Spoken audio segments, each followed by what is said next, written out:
Assalamualaikum warahmatullahi wabarakatuh.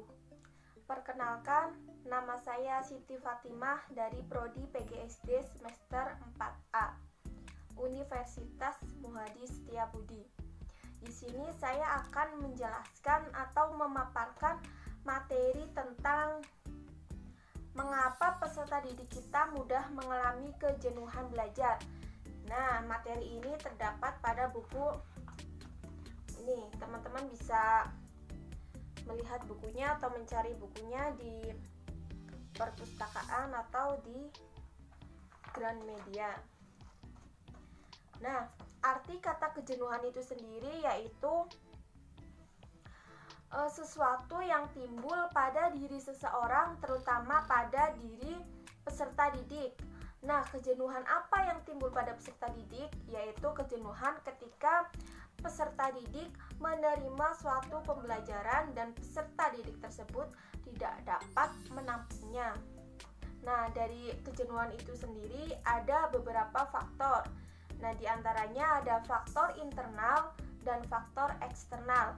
Nah, faktor internal itu sendiri yaitu faktor yang ada pada diri peserta didik tersebut.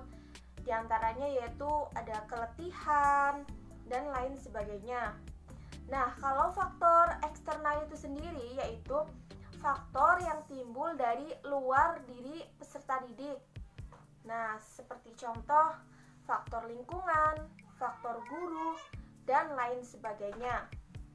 Memang kejenuhan itu manusiawi. Bukan hanya siswa yang sedang belajar merasakan kejenuhan, tetapi semua orang juga merasakan suatu kejenuhan.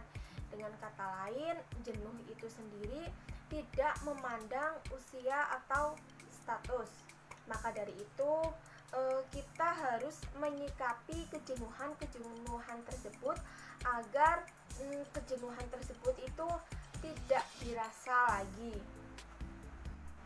Baiklah, untuk itu siswa harus berintrospeksi diri, mencari bagaimana agar siswa tersebut itu tidak merasakan kejenuhan lagi, bagaimana upayanya, bagaimana tindakannya, sehingga nanti siswa akan belajar di sekolah dengan baik dan mencapai suatu prestasi yang diinginkan. Dari kata jenuh ini bisa diartikan sebagai penuh sehingga orang tidak dapat menampung kembali apa yang dicerna, atau bisa jadi jenuh adalah bosan. Nah, bagi siswa yang merasakan kejenuhan, maka siswa tersebut akan merasa lupa atau terdapat hal-hal negatif karena kejenuhan tersebut yang disebut dengan learning plateau, yaitu jika siswa mengalami kejenuhan, maka siswa tersebut akan merasa mubazir jika mereka belajar, atau dengan kata lain mereka itu mubazir dengan usahanya. Contohnya seperti siswa tersebut itu belajar di sekolah tetapi siswa tersebut tidak dapat menerima suatu pembelajaran. Nah, itulah yang disebut dengan mubazir usahanya, bahwa siswa sudah berangkat sekolah, sudah rapi-rapi, sudah siap-siap, tetapi siswa tersebut merasa jenuh sehingga siswa tersebut tidak mencapai tujuan pembelajaran. Nah, jadi kata kejenuhan ini bisa dialami pada siswa, faktornya terutama yang paling utama juga biasanya pada keletihan. Nah, dari keletihan ini siswa akan merasa bosan akan suatu pembelajarannya, sehingga dalam menerima pembelajaran itu tidak maksimal. Baiklah, sedangkan menurut Cross dalam bukunya yaitu yang berjudul The Psychology of Learning, beliau mengatakan bahwa keletihan pada siswa itu terdiri dari 3 kategori. Nah, yang pertama itu ada keletihan indera siswa, Yang kedua ada keletihan fisik siswa, dan yang terakhir yaitu keletihan mental siswa. Nah, pada keletihan fisik dan keletihan indera ini terutama pada telinga dan mata siswa. Tetapi dengan cara siswa itu mengkonsumsi makanan dan minuman yang bergizi dan istirahat yang cukup, maka keletihan ini dapat dikurangi. Sedangkan untuk keletihan mental ini merupakan faktor yang paling utama untuk memicu adanya suatu kejenuhan pada siswa. Nah, dari keletihan mental itu sendiri ada beberapa faktor. Di antaranya yaitu kecemasan siswa terhadap dampak negatif yang ditimbulkan oleh keletihan itu sendiri. Seperti contoh, siswa itu merasa takut ketika siswa tidak dapat menerima suatu pembelajaran dan tidak berhasil. Nah, ada juga kecemasan siswa terhadap patokan keberhasilan studi tertentu yang dianggap terlalu tinggi, terutama ketika siswa merasa bosan pada bidang-bidang tertentu. Contohnya, siswa merasa bosan kepada materi matematika. Nah, pastinya siswa tersebut tidak akan atau tidak mudah memahami dalam suatu materi tersebut, maka itu akan menjadi suatu keletihan mental.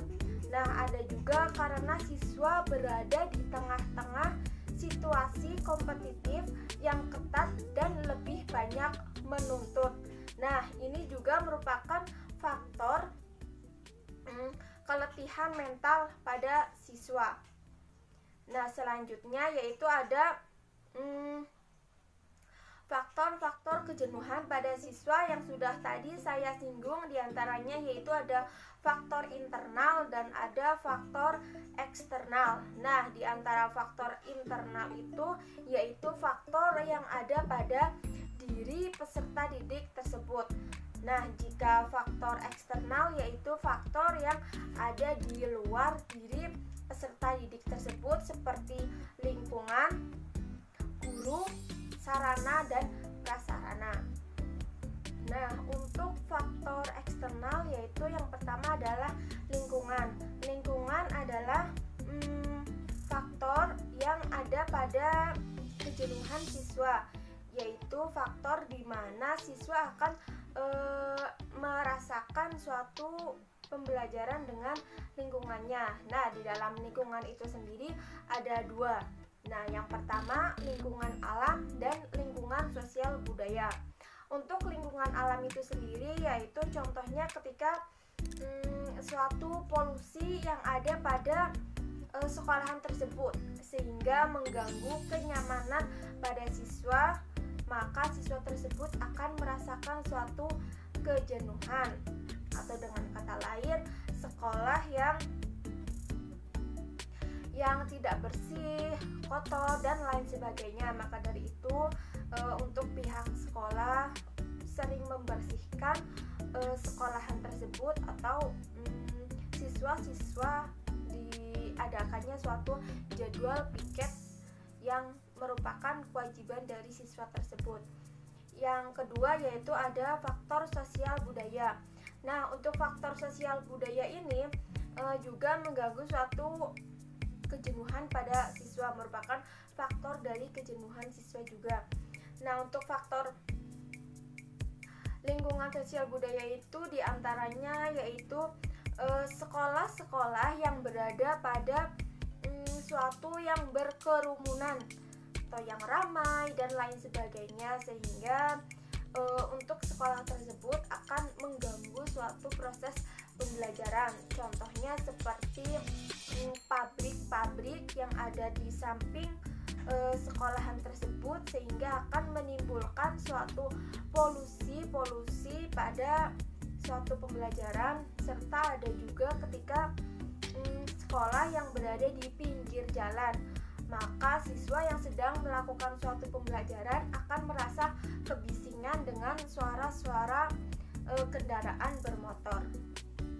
selanjutnya setelah lingkungan ada juga faktor sarana dan prasarana. Nah, untuk faktor sarana dan prasarana ini juga merupakan faktor di mana siswa itu merasakan suatu kejenuhan. Nah, untuk sarana ini seperti gedung. Nah, untuk gedung ini maka harus difasilitasi sesuai dengan apa yang diinginkan oleh peserta didik, guru, atau lain sebagainya, sehingga akan membuat nyaman peserta didik dan nyaman dalam proses pembelajarannya. Selanjutnya itu ada fasilitas. Nah, fasilitas ini juga merupakan gangguan ketika siswa merasakan suatu kejenuhan.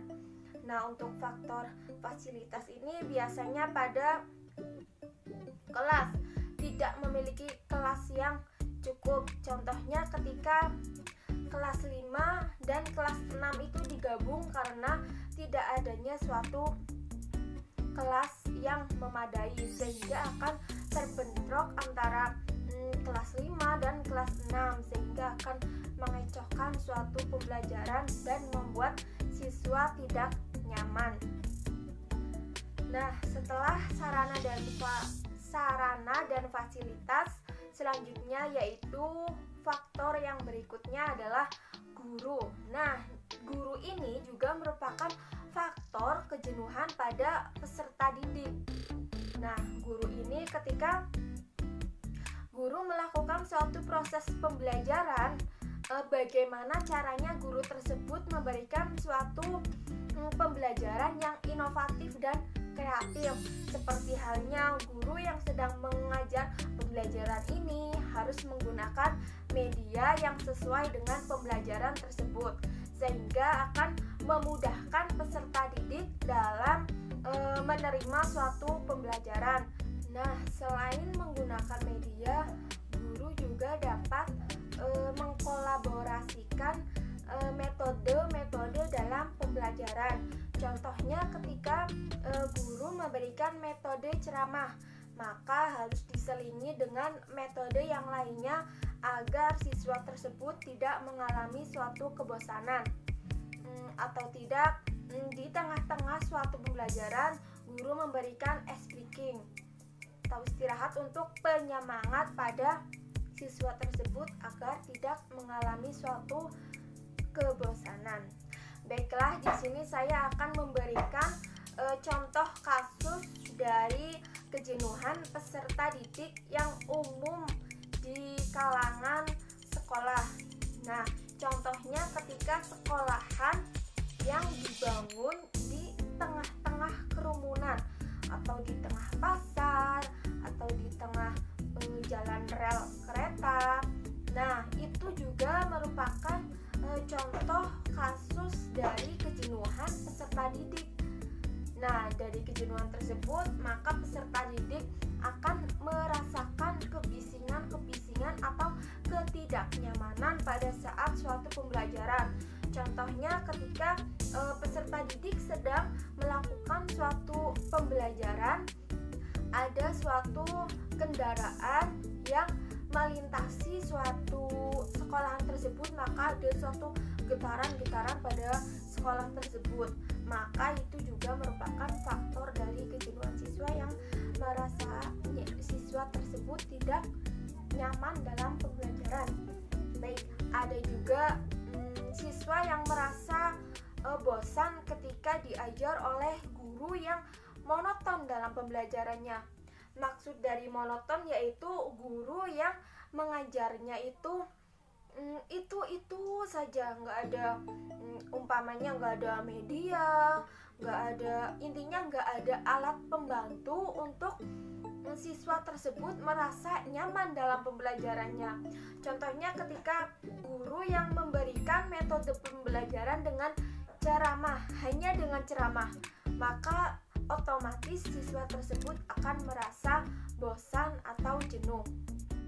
Baiklah, untuk menangani kasus tersebut yaitu ada beberapa penanganan. Nah, saya jelaskan terlebih dahulu yaitu penanganan bagi faktor internal.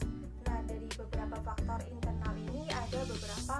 penanganan, yaitu salah satunya adalah melakukan istirahat dan mengkonsumsi makanan dan minuman yang bergizi dengan takaran yang seimbang.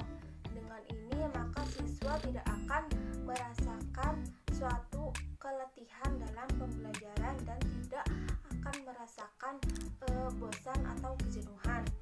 Nah, yang selanjutnya yaitu mengubah atau penjadwalan kembali dari hari-hari yang biasanya siswa tersebut merasa giat belajar.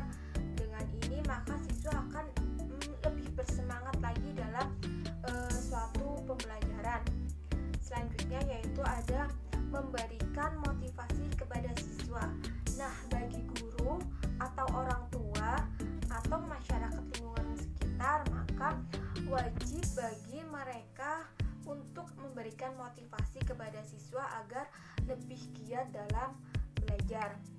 Selanjutnya ada cari manfaat dari belajar yang dilakukan. Maka siswa itu harus mengintrospeksi diri bahwa apa sih manfaat dari belajar itu. Maka siswa akan merasakan giat lagi dalam belajar atau merasa tidak jenuh dalam belajar dengan siswa tersebut mencari manfaat. Tentunya manfaat dari belajar itu sangat banyak. Kemudian ada lakukanlah belajar dengan perasaan yang senang dan kreatif. Dengan perasaan yang senang, maka siswa akan merasa giat dalam suatu pembelajaran dan kreatif dalam pembelajaran. Nah, yang selanjutnya yaitu anggaplah belajar itu suatu kebutuhan yang mendesak. Contohnya ketika siswa tersebut belum makan, maka siswa tersebut akan mencari kebutuhan yaitu makan. Maka dengan ini contohnya itu adalah siswa harus memberikan suatu belajar itu adalah kebutuhan yang mendesak. Dengan berpikiran seperti itu, maka siswa akan belajar dan belajar. Selanjutnya ada juga lakukan diskusi kelompok. Nah, ini juga sangat bermanfaat bagi siswa agar merasa tidak bosan dalam belajar atau kejenuhan dalam belajar. Dengan melakukan diskusi kelompok kepada teman-temannya atau terhadap teman-temannya, maka siswa tersebut akan sharing-sharing tentang materi yang ada pada siswa-siswa yang lainnya, sehingga akan memberikan pengetahuan yang lebih dari suatu pembelajaran tersebut. Nah, selain penanganan pada faktor internal, ada juga penanganan pada faktor eksternal. Nah, di dalam faktor eksternal ini saya sudah menjelaskan pada kegiatan tadi, yaitu ada faktor lingkungan, faktor sarana dan fasilitas, ada juga faktor guru. Nah, untuk sarannya, untuk bagi siswa, bagi guru, bagi pihak sekolah, maka untuk kepada siswa, giatlah dalam belajar dan istirahat yang cukup, makan dan minum yang bergizi dan seimbang sesuai dengan takarannya. Nah, untuk guru, maka kepada guru berilah pembelajaran yang kreatif, yang inovatif, sehingga siswa itu tidak akan merasa bosan dalam menerima pembelajaran, dan jangan gunakan pembelajaran yang monoton, atau bisa juga diselingi dengan permainan. Nah, contohnya ketika guru itu membawa media pembelajaran dan diselingi dengan suatu permainan, maka itu akan membuat guru dan siswanya itu saling berinteraksi.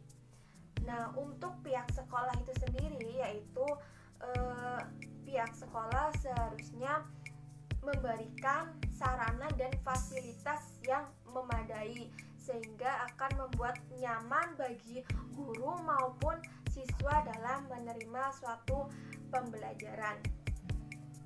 Baiklah, itu saja yang dapat saya sampaikan. Kurang lebihnya mohon maaf. Semoga materi tadi dapat bermanfaat bagi teman-teman semua. Terima kasih. Wassalamualaikum warahmatullahi wabarakatuh.